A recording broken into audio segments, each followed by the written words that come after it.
First thing you want to do is decide if you want to put 37s on it or not. Obviously, yes. Hello everyone and welcome.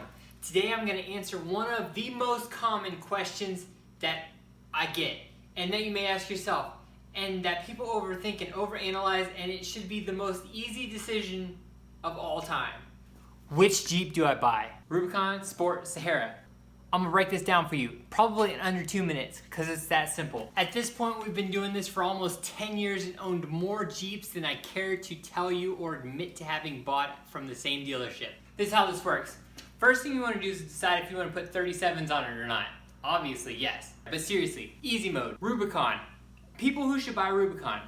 If you do not plan on changing out the axles and want to do 35s or 37s and stick with a good platform that has front and rear lockers and stick with 410 gears, buy a Rubicon, especially if you can afford it. There's really no question to that at all. If you can afford the Rubicon and you want to stick with the stock axles, stick with the stock gears, you can even upgrade the gears, that doesn't really matter. But if you want to stick with the stock axles, do not replace the axles, and keep your stock lockers, buy a Rubicon. Done, easy. Just buy it. If you can afford it, just buy it. There you go. Sport.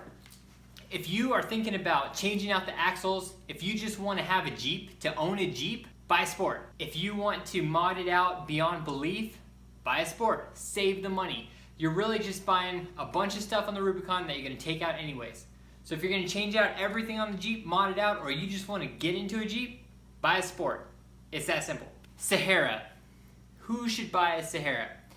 If you want to feel luxurious in a vehicle that isn't really luxurious, but it kind of makes you feel luxurious, then buy a Sahara. You're going to basically spend pretty close to what you could have spent if you got a Rubicon anyways. A lot of the packages are really close to that.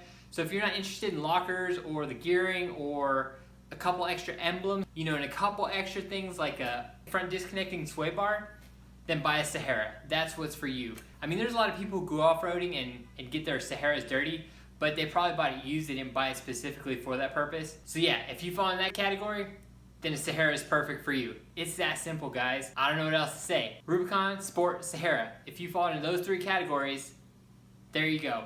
If you just want a Jeep that can do anything and you can afford it, Rubicon. If you want a Jeep that you're gonna tear apart, completely mess with, and change from stock, or you just wanna buy a Jeep to have a Jeep, buy a Sport. If you want to feel luxurious in a vehicle that wasn't meant to feel luxurious, but you still have a Jeep feeling kind of luxurious, buy a Sahara.